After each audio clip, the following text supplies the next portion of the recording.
देख रहे हैं, उनसे सवाल भी किया जा रहा है। ये सुने क्या कह रहे हैं।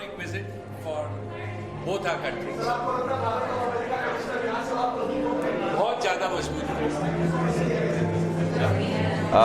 How do you see this visit of प्रधानमंत्री Narendra Modi was the question. और उसमें जो जवाब दिया गया वो आपने देखा, उन्होंने कहा कि ये बहुत ही हिस्टोरिक विजिट है प्रधानमंत्री नरेंद्र मोदी की। और उन्होंने ये भी कहा कि ये दोनों देशों के संबंधों को और प्रगाढ़ करने की दिशा में बहुत महत्वपूर्ण होगा। नीता अंबानी और मुकेश अंबानी भी इस रात्रि भोज में, तमाम खास मेहमान, लंबी लिस्ट है। और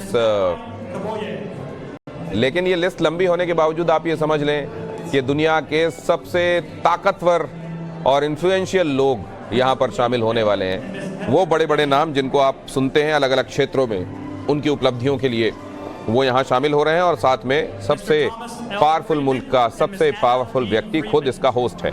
तो ये आइए इस पर चर्चा करते हैं और ये समझते हैं कि इस तरह के डिनर्स और डिनर्स में होने वाली डिप्लोमेसी को किस तरीके से देखा जाता है, अभी तक जो हासिल हुआ वो कितना महत्वपूर्ण है, और अब आगे किस किस की उम्मीद की जा सकती है। शारदेंदु सर, देखिए, ये जब भी कोई इस तरीके की विजिट होती है, स्टेट विजिट होती है, तो उसका ये हमारे समझ से प्रोटोकॉल का एक सर, एक प्रेसिडेंशियल बैंड वहां जा रहा है। देखिए, ये है प्रेसिडेंशियल बैंड और ये डिनर के लिए खास तौर से वहां विशेष धुन बजाएगा। प्लीज अपनी बात पूरी। जी हाँ, तो ये मेरा कहना, जब भी ये स्टेट विजिट होती है तो उसका एक पार्ट, करिकुलम का पार्ट है इस तरीके के डिनर होस्ट करना। ये एक बड़ा ही फॉर्मल ओकेजन होता है जिसमें कि जो अतिथि होता है उसके खास चीज़ों का, जो लाइकिंग डिसलाइकिंग का विशेष ख्याल रखा जाता है, उसको उस इतनी इम्पोर्टेंस दी जाती है, इसलिए ये प्रोटोकॉल का हिस्सा होता है। और जो साथ में देखिए प्रेसिडेंशियल बैंड जैसा आपने अभी दिखाया, ये इसकी भी धुनें प्ले होती हैं। उसमें इंडियन हो सकता है धुन भी कोई प्ले हो, सारे जहाँ से अच्छा की भी हो सकता है धुन प्ले हो, या वहाँ का जो म्यूज़िक है जो आपको जो उसके डेकोरम के साथ जाता है और जो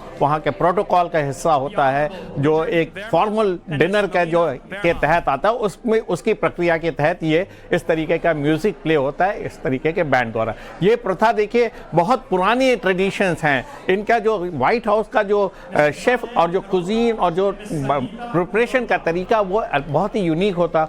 और इसमें जो पार्टिसिपेंट होते हैं, जिनको इनविटेशन मिलता है, उनके लिए फ़ख्र की बात होती है कि वो स्टेट स्पॉन्सर्ड डिनर में इनवाइटेड है। वो इसको एक अपने एक अहमियत देते हैं, बहुत ही ऊंचे दर्जे का हिस्सा मानते हैं, तब उनको इसमें इनविटेशन मिलता है। तो इसमें हिंदुस्तान की भी कुछ कम्युनिटी के लोग होंगे, कुछ एम्बेसडर्स होंगे, इंटरनेशनल के जितने एम्बेसी होंगे उनके इन्वाइटी होते हैं। तो एक सेट प्रोटोकॉल है व्हाइट हाउस का, जब भी स्टेट गेस्ट के लिए इस तरीके के डिनर का आयोजन होता है तो उसकी क्या प्रथा होगी, कितना ड्यूरेशन होगा, किससे इंटरेक्ट होगा, कौन सी म्यूजिक प्ले की जाएगी, कितने कोर्स का डिनर होगा, कि इस तरीके और क्या टोस्ट में क्या रेस किया जाएगा, इस तरीके की चीज़ों को फॉलो किया जाता है। एक ही बहुत ही फॉर्मल ओकेजन होता है, लेकिन एक ये बहुत ही भव्य ओकेजन होता है। भव्य तरीके से इसको ऑर्गेनाइज किया जाता है, जो आगे आने वाले दिनों के लिए एक माइलस्टोन होता है। वो आदमी जिंदगी भर उसको याद रखता है कि जब ये स्टेट के हेड आए थे तो इस तरीके का स्टेट ऑनर में